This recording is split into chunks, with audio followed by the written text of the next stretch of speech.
Students, whatever homework is given to you, you have to submit it on the very next day between 8 am to 1 pm to the given WhatsApp number, and it is compulsory to submit your homework as your attendance will be marked on the basis of your submission.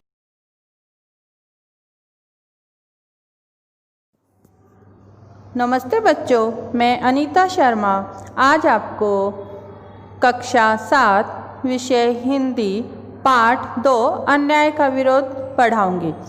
यह पाठ एक विदेशी कथा है जिसके माध्यम से लेखक ने यह शिक्षा प्रदान करने का प्रयत्न किया है कि विनीत और सरल बने रहना अच्छा आचरण है, परंतु अगर कोई आपकी सरलता का लाभ उठाते हुए आपके साथ अन्याय करने की चेष्टा करे तो हमें अन्याय का विरोध करना चाहिए।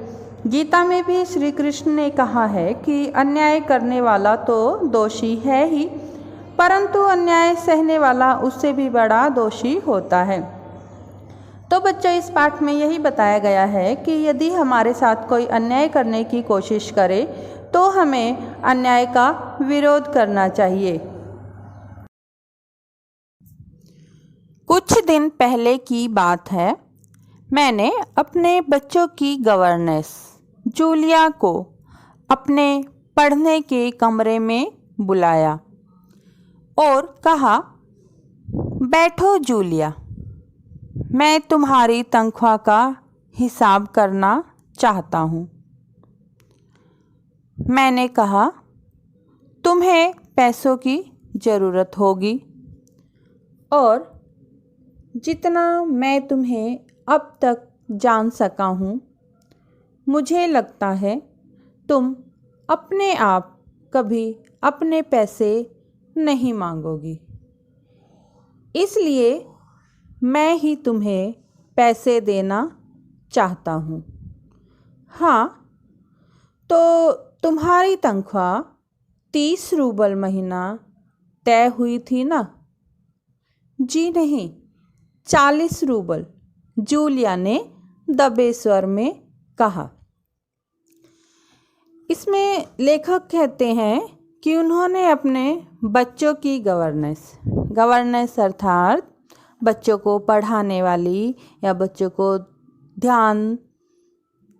का ध्यान रखने वाली महिला, उसको लेखक ने अपने पढ़ने लिखने के कमरे में बुलाया क्योंकि लेखक जानते थे कि वह अपने आप से अपने पैसे नहीं मांगेगी।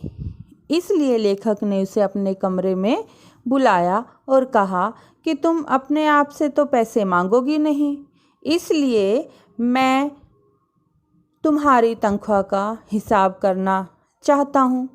तो तुम्हारी तनख्वाह 30 रूबल महीना तय हुई थी ना? रूबल अर्थात रूसी करेंसी। तो लेखक कहता है कि तुम्हारी तनख्वाह 30 रूबल महीना तय हुई थी। जूलिया कहती है कि नहीं, मेरी तनख्वाह 40 रूबल महीना तय हुई थी। जूलिया दबे स्वर में कहती है, दबे स्वर अर्थात थोड़ी धीमी आवाज़ में कहती है कि मेरी तनख्वाह 40 रूबल महीना तय हुई थी। नहीं, 30। मैंने डायरी में नोट कर रखा है। मैं बच्चों की शिक्षिका को हमेशा 30 रूबल महीना ही देता आया हूँ। तो तुम्हें यहाँ काम करते हुए 2 महीने हुए हैं? जी नहीं, 2 महीने 5 दिन। क्या कह रही हो?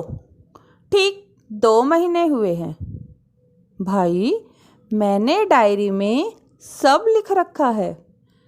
तो 2 महीने के बनते हैं 60 रूबल, लेकिन 60 रूबल तभी बनेंगे जब महीने में एक भी नागा न हुआ हो। तुमने इतवार की छुट्टी मनाई है, उस दिन तुमने काम नहीं किया है। कोलिया को सिर्फ घुमाने भर ले गई हो। इसके अलावा तुमने 3 छुट्टियां और ली है। जूलिया का चेहरा पीला पड़ गया। वह बार बार अपनी ड्रेस की सिकुड़ने दूर करने लगी। बोली एक शब्द भी नहीं। वह चुप रही। लेखक कहते हैं कि नहीं, तुम्हारी तनख्वाह 30 रूबल महीना ही तय हुई थी। मैंने डायरी में सब लिख के रखा है। मैं हमेशा मेरे बच्चों को पढ़ाने वाली शिक्षिका को, अध्यापिका को हमेशा 30 रूबल महीने ही देता आया हूँ, और तुम्हें यहाँ पे काम करते हुए 2 महीने हुए हैं।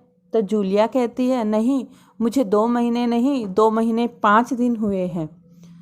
तो लेखक कहता है ठीक 2 महीने हुए हैं भाई, मैंने तो डायरी में सब कुछ लिख रखा है। तो 2 महीने के बनते हैं 60 रूबल, और वो भी तभी बनेंगे जब तुमने एक भी नागा न हुआ हो।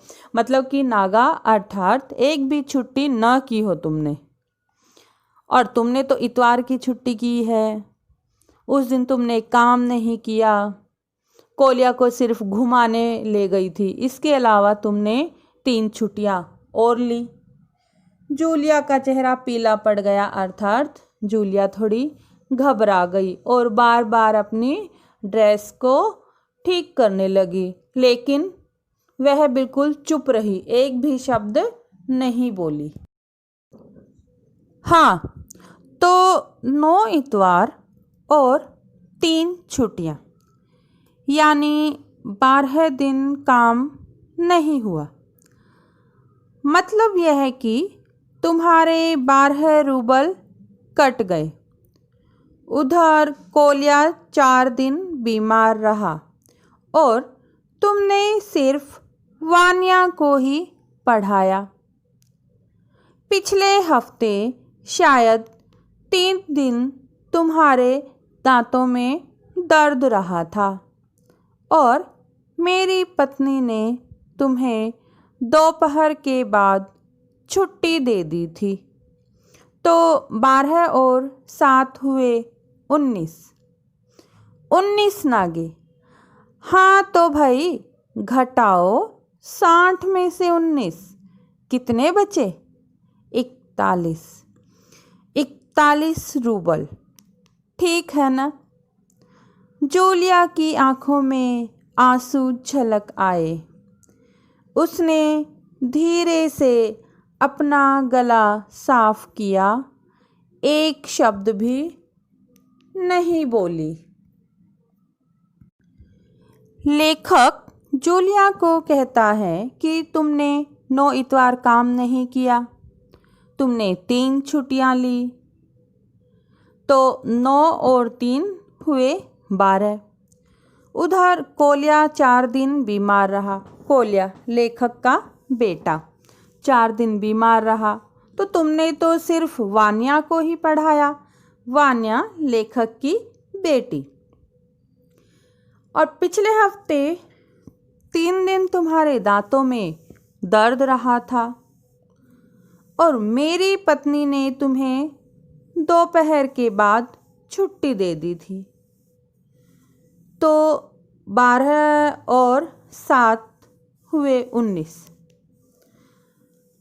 अब घटाओ, तुम्हारी तनख्वाह 60 रूबल है, तो 60 में से 19 कितने बचेंगे? 41। तो उसने कहा कि तुम्हारी 19 छुट्टियां हुई हैं, तो तुम्हारे 60 रूबल में से मैं 19 काट लूँगा, तो 41 रूबल तुम्हारी तनख्वाह के बचते हैं। जूलिया की आंखों में आंसू आ गए। उसने अपना गला साफ किया। मतलब कि आंखों में आंसू आने पर जब गला भर आता है तो उसने ऐसे करके अपने गले को साफ किया, लेकिन वह लेखक से एक भी शब्द नहीं बोली। हाँ, याद आया, मैंने डायरी देखते हुए कहा 1 जनवरी को तुमने चाय की प्लेट और प्याली तोड़ी थी। प्याली बहुत कीमती थी, मगर मेरे भाग्य में तो हमेशा नुकसान उठाना ही बदा है। चलो, मैं उसके 2 ही रूबल और कम कर देता हूँ। अब देखो, उस दिन तुमने ध्यान नहीं रखा और तुम्हारी नज़र बचाकर कोलिया पेड़ पर चढ़ गया और वहाँ खरोंच लगकर उसकी जैकेट फट गई। 10 रूबल उसके कट गए। लेखक डायरी देखते हुए कहता है कि हाँ जूलिया, मुझे याद आया कि तुमने 1 जनवरी को चाय की प्याली और प्लेट तोड़ी थी, जो बहुत ही कीमती थी। पर क्या करूँ, मेरे भाग्य में तो हमेशा नुकसान उठाना ही लिखा हुआ है। लेकिन फिर भी चलो, मैं उसके 2 ही रूबल काट लेता हूँ। और तुमने उस दिन ध्यान नहीं रखा और तुम्हारी नज़र बचाकर कोलिया पेड़ पर चढ़ गया। कोलिया, उसका बेटा, पेड़ पर चढ़ गया और उसकी जैकेट फट गई। तो लेखक कहता है कि मैं उसकी जैकेट फट जाने के 10 रूबल उसकी तनख्वाह में से काट लूँगा। इसी तरह तुम्हारी लापरवाही के कारण नौकरानी ने वान्या के जूते चुरा लिए। अब देखो भाई, तुम्हारा काम बच्चों की देखभाल करना है। तुम्हें इसी के तो पैसे मिलते हैं। तुम अपने काम में ढील दोगी तो पैसे कटेंगे या नहीं? मैं ठीक कह रहा हूँ ना? तो जूतों के लिए 5 रूबल और कट गए। और हाँ, 10 जनवरी को मैंने तुम्हें 10 रूबल दिए थे। जी नहीं, आपने मुझे कुछ नहीं दिया, जूलिया ने दबी जुबान से कहा। अरे, मैं क्या झूठ बोल रहा हूँ? मैं डायरी में हर चीज़ नोट कर लेता हूँ। तुम्हें यकीन न हो तो दिखाऊं डायरी? लेखक जूलिया को कहता है कि तुम अपने काम में ध्यान नहीं देती हो, काम में लापरवाही करती हो और तुम्हारी लापरवाही के कारण वान्या के जूते चुरा लिए गए। वान्या, उसकी बेटी के जूते एक उसकी नौकरानी ने चुरा लिए। अब लेखक कहता है कि देखो भाई, तुम्हें बच्चों की देखभाल करने के ही तो पैसे मिलते हैं। तुम अपने काम में ध्यान नहीं देती हो। अब तुम अपने काम में ध्यान नहीं दोगी तो पैसे तो कटेंगे ही। काम में ढील दोगी तो पैसे ही कटेंगे। मैं ठीक कह रहा हूँ? लेखक कहते हैं कि अब तुम अपने काम को अच्छी तरह से नहीं करोगी तो तुम्हारी तनख्वाह में से पैसे तो मुझे काटने ही पड़ेंगे। जूतों के लिए अब 5 रूबल मैं तुम्हारी तनख्वाह में से काट लेता हूँ। 10 जनवरी को मैंने तुम्हें 10 रूबल दिए थे। जूलिया कहती है, जी नहीं, आपने मुझे कुछ नहीं दिया। जूलिया ने दबी जुबान से कहा। दबी जुबान अर्थात थोड़ा धीमे से बोलते हुए कहा कि आपने मुझे कुछ नहीं दिया। लेखक एकदम थोड़ा ऐसे उसको डराते हुए थोड़ा ज़ोर से बोलते हैं कि मैं क्या झूठ बोल रहा हूँ? मैंने डायरी में सब लिख रखा है। तुम्हें अगर यकीन नहीं होता है तो मैं तुम्हें अपनी डायरी दिखाऊं?